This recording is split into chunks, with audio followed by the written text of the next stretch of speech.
ஸ்ருதி வாழ்த்துக்கள். ஜோவோட வெற்றி எனக்கு ஸ்ருதி தான் ஞாபகம் இருக்காங்க. எப்படி இப்போ இந்த மூவி நேம் ஞாபகம் இருக்கு நெக்ஸ்ட் டைம். எப்படி உங்க பேர் பவியா சொல்லிக்கிறேன், நான் ஸ்ருதின்னு சொல்லிட்டேன். ஜோ மோட்ல இல்ல அதனாலதான் இடிமின்னல் காதல் வருது. அதான் வருது, மறக்க வைக்கிறோம். இப்படி எல்லாம் இல்ல, நீங்க இடிமின்னல் காதல் பாருங்க, அது மாதிரி கேரக்டர் தான் இருக்கு. கனெக்ட் பண்ணி கொண்டு வந்துடுறாங்க பாருங்க. இந்த ஜோ எக்ஸ்பீரியன்ஸ் இதுல எக்ஸ்பெக்ட் பண்ணீங்கன்னா அது டோட்டல் ஆப்போசிட்டா தான் இருக்கும். ஏன்னா அதுவும் டைட்டிலே சொல்லிட்டாங்க, it's journey of Joe. So இங்க வந்து ஜேர்னி ஆஃப் இடிமின்னல் காதல். ஸோ அப்போ இதுல 6 பேர் சம்மந்தப்பட்டிருக்காரு. மிஸ்கின் சார் எப்போதுமே அவரோட போஸ்டர்ல அவர் பேர் தான் போடுவாரு, மேல வந்து அந்த நடிகர் பேரையும் போட மாட்டாரு. நான் இதுல இங்கே கவனிக்கும் போது இடி மின்னல் காதல் அது அந்த ஃபாலோ அப்ல இது பண்ணீங்களான்னு தான் நான் கேட்கிறேன். வேற ஒரே ரீசன் தான், கதை தான் போய் சேரணுன்ற பிலாசபில இருந்து வர்றவங்க தான். இப்போ நாங்களாம் கொஞ்சம் செல்ஃபிஷ்னு கூட சொல்லலாம். என் மூஞ்சி வருது இல்ல, எனக்கு அடுத்த படம் கிடைக்கும், இப்படி நான் உண்மையானமே சொல்றேன். இப்படி செல்ஃபிஷா கூட இருக்கலாம். பட் இதுல நீங்க பாத்தீங்கன்னா இதுல கீழே இருக்கிற எல்லாருமே செல்ஃப்லெஸ்ஸா ஒர்க் பண்ணிருப்பாங்க. இது நம்மளாம் சொன்னாதான் அதுவும் தெரியும். 2 பேருமே 2 முடிவு எடுத்திருக்காங்க. ஒருத்தர் வந்து நான் இனிமேல் நடிக்க போறது இல்ல, நான் கட்சி தொடங்கிட்டேன் அப்படின்னு விஜய் சார் போயிட்டாரு. நான் ஒரு 10 படம் தான் இயக்குவேன்னு லோகேஷ் சார் போயிட்டாரு. இதை நீங்க எப்படி பாக்குறீங்க? ஏன்னா இப்ப விஜய் சார் இருக்கிற கெரியர் பீக்ல அவர் இதை விட்டுட்டு அரசியலுக்கு வராருன்ற போது இது ஒரு மிகப்பெரிய டெசிஷன். இதுக்கு வரணும்னு ஒரு தைரியம் இருக்குல்ல, இந்த தைரியத்தை விட 10 மடங்கு அதிகம் விஜய் சார் எடுத்த டெசிஷன். எப்படினாலும் அவரை பாராட்டி தூக்கி கொண்டாடிடுவாங்க. ஆனா இன்னைக்கு வந்து இந்த டெசிஷன் எடுத்துருக்காருன்னா அவர் கட்ஸ். கிராமத்துல இருந்து வந்து இன்னைக்கு இந்தியாஸ் மோஸ்ட் வாண்டட் டைரக்டரா இருக்காரு. ஒரு பீக்ல இருக்கும்போது ஒரு விஷயம் சொல்றாருல, 10 படம் நடிச்சுட்டு போறேன்னு. இதை சும்மா வாய் பேச்சுக்கெல்லாம் கண்டிப்பா சொல்லல, அவருக்கு போதும்டா.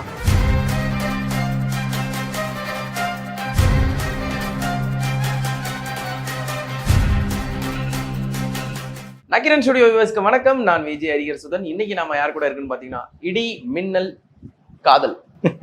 ஏன் காதல் எனக்கு ஷாக் ஆனா, இடி மின்னல் அப்படிங்கிறது வந்து இயற்கையோட ஒன்றியது, காதல் அப்படிங்கிறது அதுவும் இயற்கை தான். ஆனால் அதில் எவ்வளோ செயற்கை இருக்குன்னு நமக்கு தெரியும்.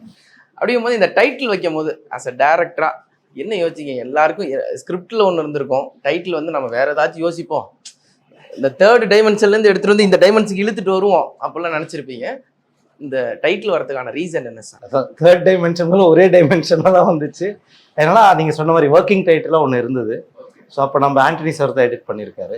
ஸோ அப்போ நாங்கள் எடிட்டில் பார்த்துட்டே இருக்கும்போது, எவல்யூஷன் ஆஃப் த ஃபிலிம் பார்த்துட்டே இருக்கும்போது எங்களுக்கு என்ன தெரிஞ்சதுன்னா ஒரு மொமெண்ட் கண்டுபிடிச்சோம் இந்த படத்தில். ஸோ இந்த படத்தில் ஒன் ஆஃப் த இன்ட்ரிகிங் ஃபேக்டரே வந்து இப்போ ஜென்ரல் ஸ்டார்டிங்லேயே டைட்டில் போடுவாங்க. ஸோ இதில் அப்படி வராது. ஸோ அந்த மொமெண்ட்டை கண்டுபிடிச்சப்போ தான் எங்களுக்கு இந்த காயினேஜ் ஆஃப் 3 வார்த்தைகள் தேவைப்பட்டுச்சு. ஏன்னா அது கதையும் சொல்லுதுன்னும் போது அப்போது இடி மின்னல் காதல். ஏன்னா அது நீங்கள் சொன்ன மாதிரி காதல் இயற்கை தான். செயற்கை வந்து என்ன பண்ணும், இடி இடிக்கணும், மின்னல் வந்து டிஸ்டர்ப் பண்ணணும். ஸோ அதெல்லாம் சேர்த்து தான் படம் பார்த்தோம்னா நம்மளுக்கு இன்னும் லார்ஜர் கனெக்ட் வரும். ஏன் இடி மின்னல் காதல்னு டைட்டில் வச்சாங்க அப்படின்னு வச்சாங்கன்ற ஒரு விஷயம் கண்டிப்பா நீங்க சொல்ற டீகோடிங் பாய்ஸ் வில் டீகோட் இதுக்கு தான் வச்சாங்க அப்படின்ற. ஓகே சிவி ப்ரோ, இந்த இடி வந்து எப்படி மின்னலா கன்வெர்ட் ஆகி இந்த கதை எப்படி உங்களுக்கு காதலா மாறுனுச்சு? ஃபர்ஸ்ட் காதல்ல இருந்து தான் இடி மின்னலே வந்தது. அப்படி இப்படி வரும் நாம. அது மெயினா வந்து ஸ்டோரி தான். இந்த படம் வந்து ஸ்டோரி தான் மெயின் ஹீரோவே, படத்தோட ஹீரோ. ஸோ அமைஞ்சது எனக்கு இந்த டோட்டல் டீம், இந்த கதை எல்லாமே தானா சில வாட்டி அப்படியே வரும்ல. நம்ம ஒரு பிளான்ல போயிட்டு இருப்போம் லைஃப்ல, ஆனா நம்மளை நோக்கி சில விஷயங்கள் வரும்ல. ஸோ அந்த மாதிரி வந்த விஷயங்கள் தான். அதை தாண்டி ரொம்ப பிரில்லியண்ட்டான டீம். நான் ஃபஸ்ட்டு பார்க்கும்போது டேரக்டரையும் கேமராமேன், அவரும் one of the producer. So 2 பேரையும் பார்த்தேன். அவங்க ஃபேமிலி எல்லாமே லைக் ஒரு ஃபேமிலியாக உட்காந்து ஸ்டோரி நரேஷன் மாதிரி பண்ணாங்க ஆக்சுவலாக ஒரு ரூமில். அதுக்கப்புறம் நானும் டேரக்டரும் நிறையா ட்ராவல் பண்ணோம். ஸோ அந்த டைம்லேருந்தே எனக்கு வந்து ஓகே, இந்த படத்தை நம்ம வந்து நம்மளுக்கான ஒரு நாமளும் ஏறிடுவோம், நம்மளும் இடி மின்னல் காதல்ல இறங்கிடுவோம் இடியா அப்படின்னு பிளான் பண்ணதுதான். ஸ்ருதி வாழ்த்துக்கள். ஜோவோட வெற்றி எனக்கு ஸ்ருதி தான் ஞாபகம் இருக்காங்க. எப்படி இப்போ இந்த மூவி நேம் ஞாபகம் இருக்கு நெக்ஸ்ட் டைம். எப்படி டக்குன்னு எனக்கு பாத்தீங்களா, அந்த அளவுக்கு அந்த கேரக்டர் எனக்குள்ள இடி மின்னல் காதலா இறங்கி இருக்கு. ஓகே வாழ்த்துக்கள். எப்படி இருந்துச்சு இந்த ஸ்கிரிப்ட் உங்கள்கிட்ட வரும்போது? ஓகே இதை நம்ம பண்ணலாம் அப்படின்னு. ஆக்சுவலி நான் ஃபர்ஸ்ட் டைம் இந்த ஆஃபீஸ்க்கு வந்தேங்க. ஐ மெட் தி டைரக்டர். நான் பார்த்தேன், ஹி நரேட்டட் தி ஸ்கிரிப்ட். எனக்கு என்ன what made me do this film was, உங்க பேர் பவியா சொல்லிக்கிறேன், நான் ஸ்ருதின்னு சொல்லிட்டேன். ஜோ மோட்ல இல்ல அதனாலதான் இடி மின்னல் காதல் வருது, மறக்க வைக்கிறோம். ஸோ எப்போ அவங்களுக்கு எனக்கு ஸ்கிரிப்ட் நரேட் பண்றாங்கன்னா நான் லெஃப்ட் ரைட்டு கண்ணே லெஃப்ட் ரைட்டே போகல. I'm just listening to him. 1.5 hour actually எனக்கு எக்ஸ்பிளைன் பண்ணாங்க. பட் எனக்கு அப்படி தெரியல. இட் ஃபெல்ட் லைக் 20-30 minutes தான். அவ்வளோ இன்ட்ரெஸ்டிங்காக இருந்துச்சு. So that is when I was like this is definitely something. எனக்கு என்னன்னா I shouldn't get board when I'm listening to the script. நான் 1 செகண்டும் போர் ஆகல, அந்த மாதிரி இருந்துச்சு ஸ்கிரிப்ட். ஸோ அதனால தான் நான் I was like I am doing this film. Okay, இப்போ இதுக்கு முன்னாடி பார்த்தீங்கன்னா சிபியை வந்து மாஸ்டரில் தெரியும், அதுக்கு முன்னாடி வஞ்சகர் உலகம், அதுக்கப்புறம் பிக் பாஸ் தான் வந்து ஒரு பெரிய ஒரு பிளாட்ஃபார்மாக ஏற்படுத்தி கொடுத்துச்சு. இப்போ இடி மின்னல் காதலுக்கு வந்திருக்கும். இந்த ஜேர்னியை பொறுத்த வரைக்கும் உங்களுக்கு என்ன விஷயம் புரிஞ்சுது? ஐ மீன் என்ன அண்டர்ஸ்டாண்ட் பண்ணிக்கிட்டீங்க? ஏன்னா ஒரு சினிமாவே தெரியாமல் சினிமாக்குள்ளே வந்து இப்போ சினிமாவில் நடிக்கிறது அப்படிங்கிறது அது பெரிய விஷயம் தானே? இல்ல அதுதான் அண்டர்ஸ்டாண்டிங். எனக்கு சின்ன வயசுல இருந்து சினிமா தெரியாம இல்ல, சினிமா தெரியுது ஆக்சுவலா. இல்ல சினிமா தெரியும், ஆனா சினிமாக்குள்ள வந்து ஒரு அதான் சொல்ல வரேன். இப்போ ஒரு சினிமா நம்ம வெளிய இருந்து பார்க்கல, வெளிய ஒரு 24 கிராஃப்ட்ஸ் ஆஃப் சினிமா அப்படின்னு ஒன்னு இருக்குல்ல, அவ்வளவுலாம் நம்மளுக்கு தெரியாது. அவ்வளவு எனக்கும் தெரியாது, நான் சும்மா சொல்லிக்க வேண்டியதான். இல்ல நீங்க சொன்னது ரொம்ப கரெக்ட் தான். ஒரு சினிமாவே ஒரு தெரியாதமா நம்ம பார்த்து மட்டும் தான் வளர்ந்துருப்போம். அதுக்குள்ளே வரணும்னு ஒரு ஆசை உங்களுக்கும் இருக்கும், எல்லாருக்குமே இருக்கும். எனக்கு தெரிஞ்சு நான் மீட் பண்ற எல்லாருக்குமே சினிமால ஏதோ ஒரு பார்ட்டா இருக்குன்னு ஒரு ஆசை இருக்கு. அவங்க மேபி ஒரு ஐடில இருக்கலாம், இல்ல மேபி ஒரு பிஸ்னஸ்ல இருக்கலாம். ஆனா என்ன பர்சனலா பேசும்போது அட்லீஸ்ட் ஏதோ ஒரு பார்ட்டா இருக்கலாமேன்னு ஒரு ஆசை இருக்கும். அதை ஃபுல்ஃபில் பண்ண முடியாத மாதிரி நிறைய பேர் அந்த ரிக்ரெட்டோடையும் இருக்காங்க, நான் கேள்விப்பட்டிருக்கேன். என்னை வந்து டச் பண்ணதே அந்த ஒரு விஷயம் தான். வாழ்க்கையில எந்த விஷயத்துலையுமே ரிக்ரெட்டே இருக்கக்கூடாதுன்னு நான் யோசிப்பேன். ஸோ நான் வந்து படிச்சு முடிச்சுட்டு வேற படிச்சதெல்லாம் இன்ஜினியரிங், அப்புறம் பயோமெடிக்கல் இப்படி படிச்சுட்டு இருக்கும்போது ஒரு 22 வயசு இருக்கும். அந்த டைம்ல ஒரு 45ல இப்போ நம்ம பண்ற ஒரு வேலை இப்போ போறோம். இந்த வேலைக்கு போனா என் வாழ்க்கை எப்படி இருக்கும் அப்படின்னு யோசிச்சேன். நல்லா தான் இருக்கும், நல்லா சம்பாதிச்சிருப்பேன், ஃபாரின்ல இருந்திருப்பேன், எல்லாமே யோசிச்சேன். ஆனா சந்தோஷமா இருந்திருப்பேனா? எனக்கு பிடிச்சது சினிமா தான். ஸோ அதை நோக்கி போகலான்னு ஒரு குருட்டுத்தனமான நம்பிக்கையில தான் வந்து எனக்கு ஒண்ணுமே தெரியாது.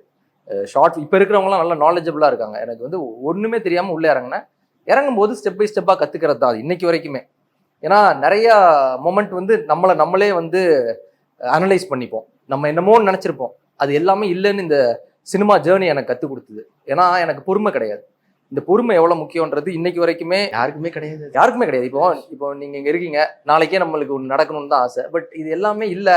ப்ராக்டிக்கலாக ஒரு லைஃப் இருக்கு, ப்ராக்டிக்கலாக போகணும். இப்போ நாளாக முன்னாடி எப்படின்னா ஒரு டேரக்டர் கண்ணில் பட்டா ஹீரோ ஆயிடலாம், இப்படிதான் யோசிச்சேன். இது தப்பு கிடையாது, நிறைய பேர் அப்படி ஆயிருக்காங்க. பட் இது எல்லாருக்குமே நடக்கணும்னு அவசியம் இல்லை, ஒரு ஜேர்னியும் கிடையாது.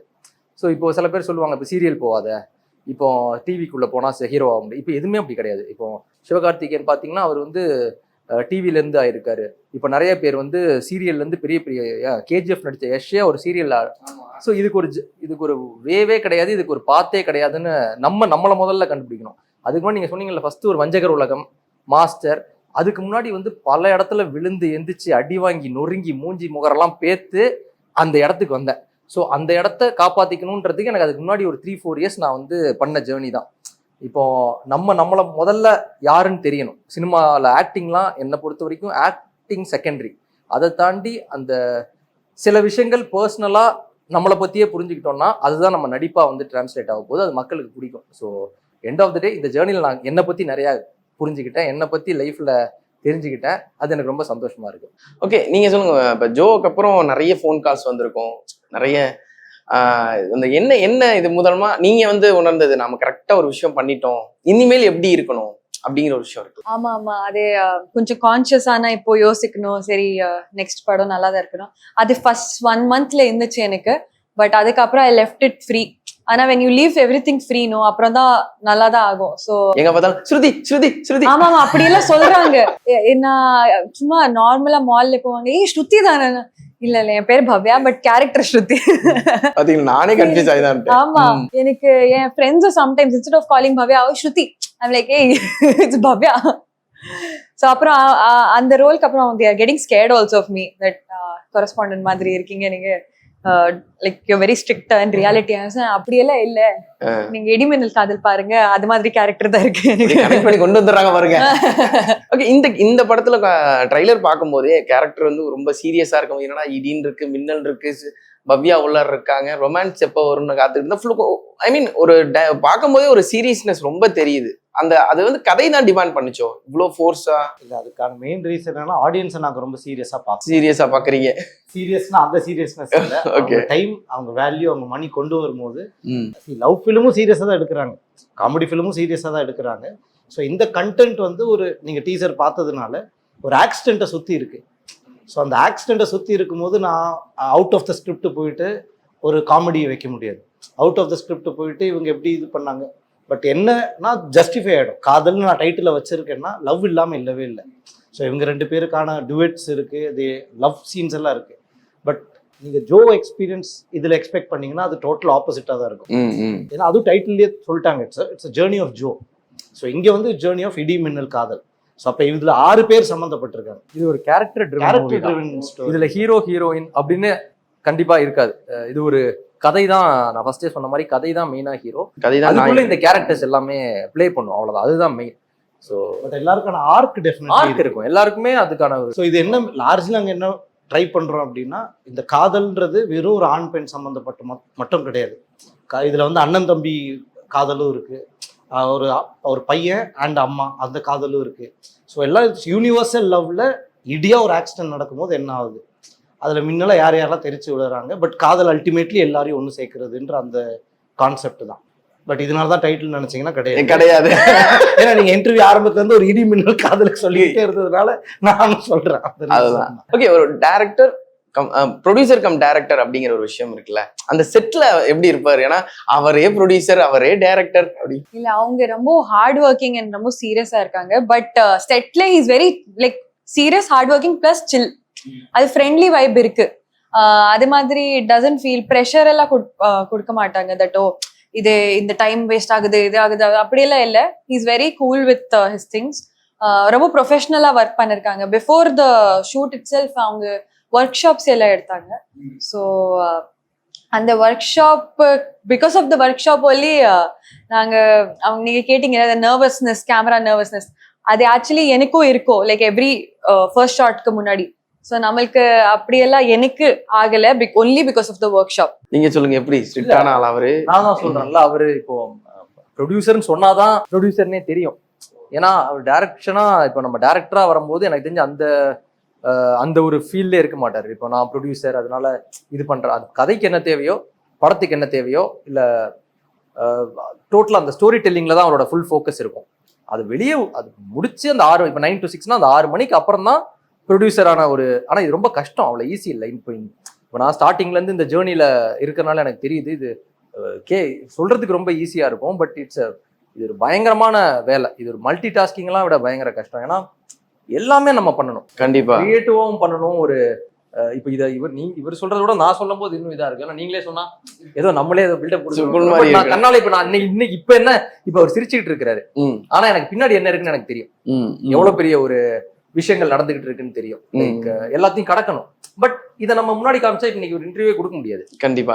இன்னொரு விஷயத்த நான் நோட் பண்ணேன், மிஸ்கின் சார் எப்போதுமே அவரோட போஸ்டர்ல அவர் பேர் தான் போடுவாரு, மேல வந்து அந்த நடிகர் பேரையும் போட மாட்டாரு. நான் இதுல இங்கே கவனிக்கும் போது இடி மின்னல் காதல் அந்த ஃபாலோ அப்ல இது பண்ணீங்களான்னு தான் நான் கேட்கிறேன். வேற அதர் தென் ஒரு ட்ரேட் ஒன்று என்கிட்ட சொல்லல, அந்த ட்ரேடை நான் ரீச் ஆகாத வரைக்கும் ட்ரேடு சொன்னா நான் வேணா ஹீரோ பேரை போடுவேனே தவிர, நான் போகும்போது ஏன்னா ஒரே ரீசன் தான், கதை தான் போய் சேரணுன்ற ஃபிலாசபில இருந்து வர்றவன் தான் நான். ஸோ நாளைக்கு யார் இந்த இப்போ நான் சிபி பவ்யான்ற ஆங்கிள்லேயே போல, அங்கே இருக்கிற எல்லாரையும் மதிக்கிறேன். பட் இவங்களோட ஃபேஸ் இருக்கு. பட் அங்கே அந்த நேம்ஸ்ல இருக்கிற எல்லாரோட டெக்னீஷியன் நேம் இருக்கு, அவங்க ஃபேஸ் இல்லை. இல்ல எனக்கு அந்த ஒரு ஆடியோவும் விஷுவலும் நாங்க இன்விடேஷன் ஃபர்ஸ்ட் அடிச்சோம் பூஜைக்காக. அந்த இன்விடேஷன்ல நீங்க பாத்தீங்கன்னா எல்லாரோட நேம் தான் இருக்கும். ஓகே, வெறும் ஆக்டர்ஸோட நேம் என்ன நீங்க சொல்றதுல நான் டிஃபரன்ஸ் ஆஃப் ஒப்பீனியன் இருக்குன்னா, ஒரு டெக்னீஷியனோட பேர் மட்டும் இருக்கிறதும் எனக்கு தப்பு தான். நான் என்ன சொல்றேன்னா, இவங்க தான் faces of the film, face எல்லாம் போட்டேன். பட் வேர்ட்ஸா வர்றது என் டெக்னீஷியன்ஸ் தான் இருக்கணும்.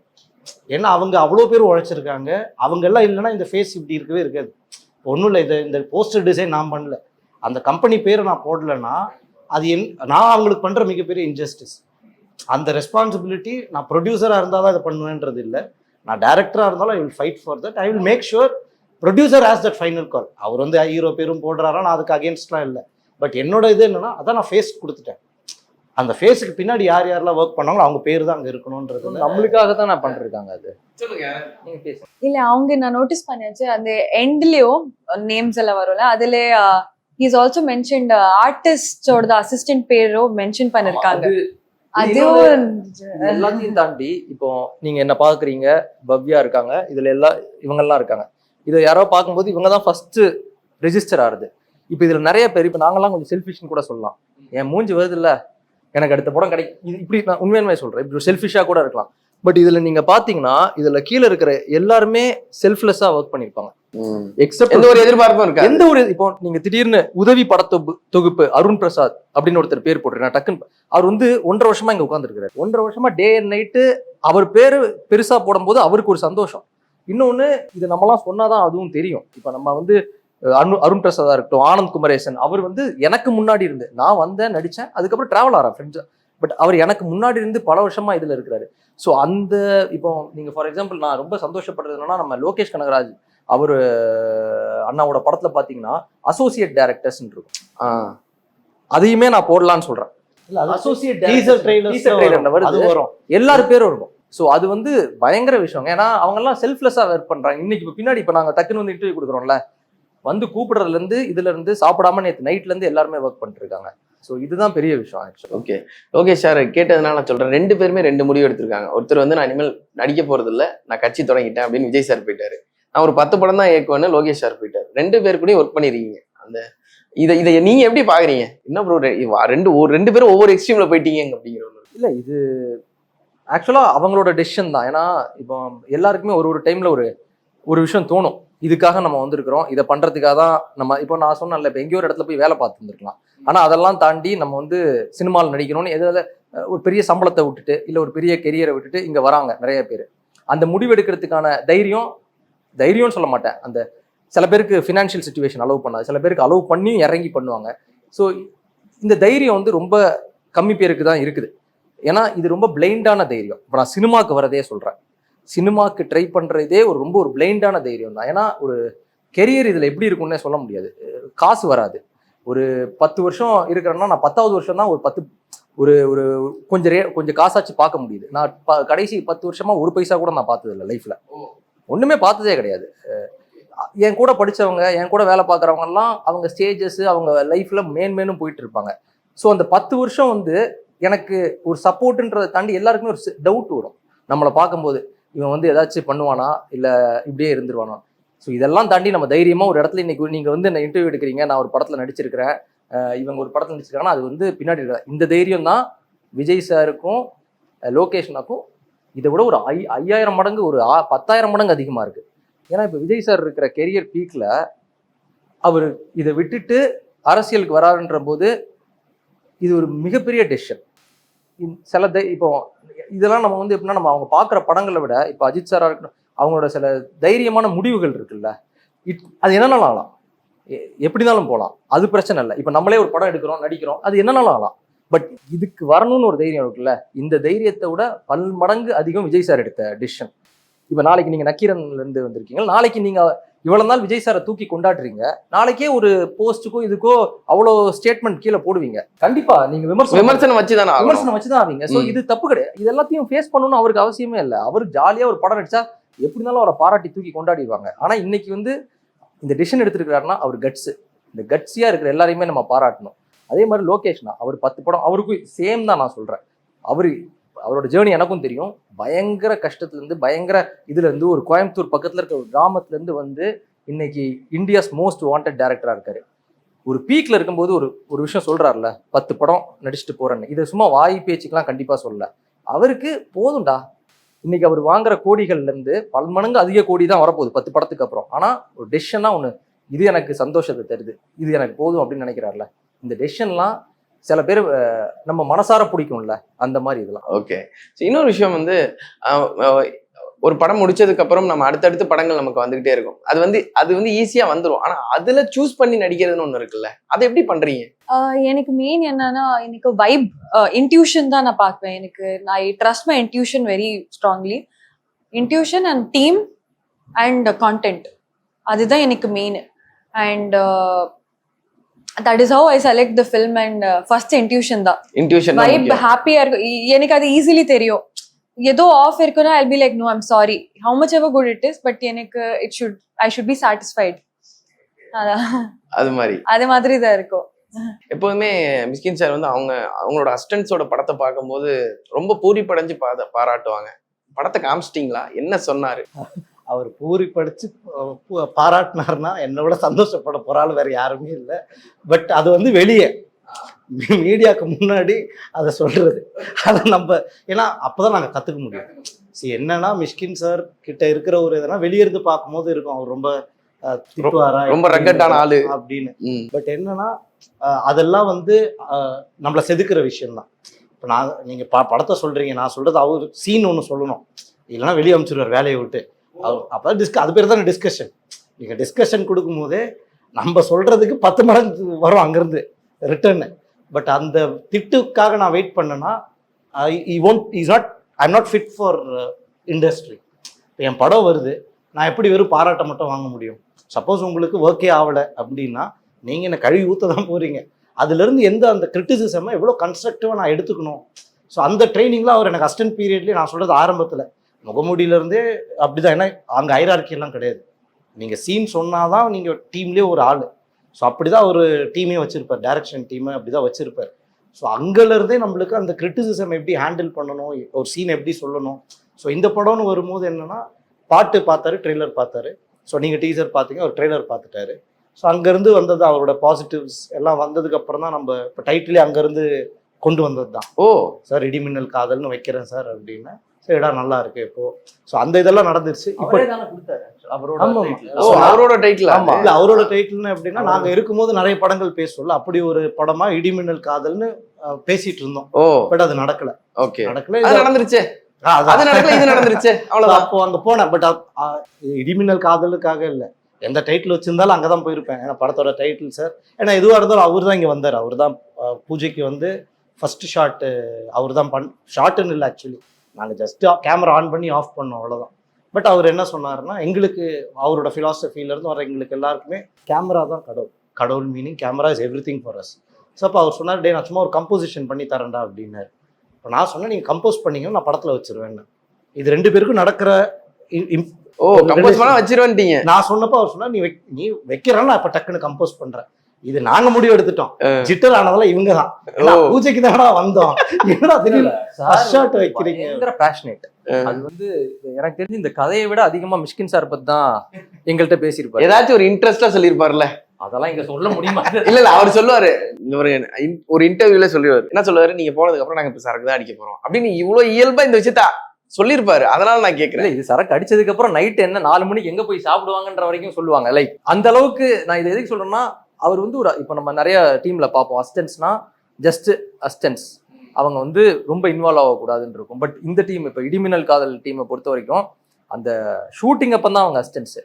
அதுக்கப்புறம் ஒரு அசிஸ்டண்டா இவரும் பார்த்தது இல்லை, ஒரு அவங்களுமே எனக்கு இது வரைக்கும் யார் என்ன அசிஸ்டன்ட்னே எல்லாம் ஃப்ரெண்ட்ஸாக தான் இருக்காங்க. ஸோ இது எனக்கு தெரிஞ்சு மிஷ்கின் சார்ட்டு தான் இது வந்திருக்குன்னு எனக்கு தோணுது. ஏன்னா ஒரு ஈக்குவலிட்டியாக, ஒரு ஈக்குவலாக எல்லாரையுமே ட்ரீட் பண்ணணும்னு ஒன்று இருக்குல்ல, அது ரொம்ப முக்கியம். அது வந்து இங்கே அந்த ஒரு விஷயம் ரொம்ப நல்லா இருந்துச்சு. ஓகே, பிக் பாஸ்ல நடந்ததெல்லாம் சொல்லிருக்கீங்களா? பிக் பாஸ்ல இல்ல, ஐ மீன் பிக் பாஸ்ல வந்து எங்களுக்கு காமிக்க நிறைய விஷயம், சீக்ரெட்ஸ் அதெல்லாம் சொல்லிருக்கீங்களான்னு கேட்டேன்.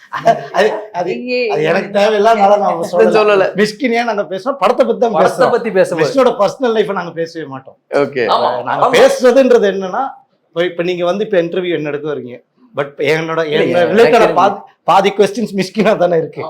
அதே மாதிரி தான் இப்போ ஏன்னா நம்ம கரியர்ல இப்போ நீங்கள் மிஷ்கின் சார் பற்றி மட்டும் தான் பேசுறதுனால அதுவாக இருக்கு. மேடி சார் பற்றி நம்ம பேசுவோம், என்ன பேசுவோம்னா அங்கேருந்து வந்த நாலேஜ் இருக்குல்ல. இப்போ இவர் மாஸ்டர்ல லோகேஷ் பார்க்கறது அவர் சொல்லுவார். ஸோ அப்போ பிக் பாஸை பற்றி நான் சொல்லணும்ல, அவரே கரைச்சி குடிச்சிட்டாரு. ஸோ அவர் தான் சொல்லுவார், இவரை விட பாலசக்திவேல் சார் இந்த 78வது நாள் 74 சேர்த்து சொல்லுவார். அதான் சொல்கிறேன், 78வது நாள் அது என்னடா ஏன்டா பண்ணீங்கன்னா, சார் எது சார் சொல்கிறீங்க அப்படின்னா அவர் ஒரு விஷயங்கள் சொல்லுவார். அப்போ இந்த அளவுக்கு இப்போ பாலசக்திவேல் சார் வந்து மிகப்பெரிய ஒரு டைரக்டர், இறங்கி இவ்வளோ தூரம் பார்க்குறான்ற போதே, சார் சூப்பராக பார்க்குறீங்களா, இல்லைடா இதுலேருந்து எனக்கு நிறைய ஐடியாஸ் வருதுடா கேரக்டர் டிசைனுக்கு. இதை பார்க்கும்போது எனக்கு வந்து டிசைன் ஆகுது கேரக்டர்ஸ். லைக் இவ்வளோ ரியல், இது ஒரு எக்ஸ்பெரிமெண்ட் தானே பிக் பாஸே. ஒரு 16 பேரை ஒரு வீட்டுக்குள்ளே போட்டு அவன் எப்படி பிஹேவ் பண்ணுறாங்க. ஸோ அவர் அவ்வளோ ஐடியாஸ் வச்சிருக்காரு. இது எனக்கு தெரிஞ்சு ஒரு ஸ்கிரிப்டுக்காக நிறைய ரைட்டர்ஸ் இதை எடுத்துக்கிறாங்க. ஓகே, அதோட விளைவு தான் இடி மின்னல் காதல். எப்படி? ஆமா, அது உண்மைதான். அது உண்மை. நீங்க போவீங்களா கூப்பிட்டா? தெரியல, எப்போ தெரியல. நான் when I get older அது அப்போ பார்க்கலாம். வயசானதுக்கு அப்புறம் போவேன். இப்போ தெரியல, எப்போ தெரியல. 60 இயர் கேட்டகரியில இல்ல நான் கண்டிப்பா அங்கே என்ன தெரியுமா title? Season 8 Bigg Boss contestant பாவியா. இதுதான் இருக்கும். அப்ப நான் எதுவும் சொல்லப்பா. ஓகே இல்ல நான் அங்கே கண்டிப்பா நான் ஸ்டே பண்ண முடியாது. எனக்கு இல்ல நீங்க மட்டும் ஸ்டே பண்ண வேணாம். ஒரு 14 இல்ல வருஷம் நான் எனக்கு ஆனா உண்மையை சொல்லவா? இப்படி சொல்றவங்க தான் 100 நாளைக்கு அப்படி ஐயோ சத்தியமா சொல்றேன். ஐயோ எனக்கு செட் ஆகாது. இல்ல அப்போ நான் தான் I'll win. அப்புறம் எனக்கு வேற யாருக்கும் I don't want to give make them. சரி கரெக்ட். ஓகே, சிறப்பா இடி மின்னல் காதல் வந்திருக்கு. மார்ச் 29 ரிலீஸ் ஆக போகுது. எல்லாரும் போய் தியேட்டர்ல பார்க்கணும். வாழ்த்து. நீங்களும் பார்க்கணும். கண்டிப்பா. நன்றி. நன்றி. Thank you. Thank you. Thank you so much.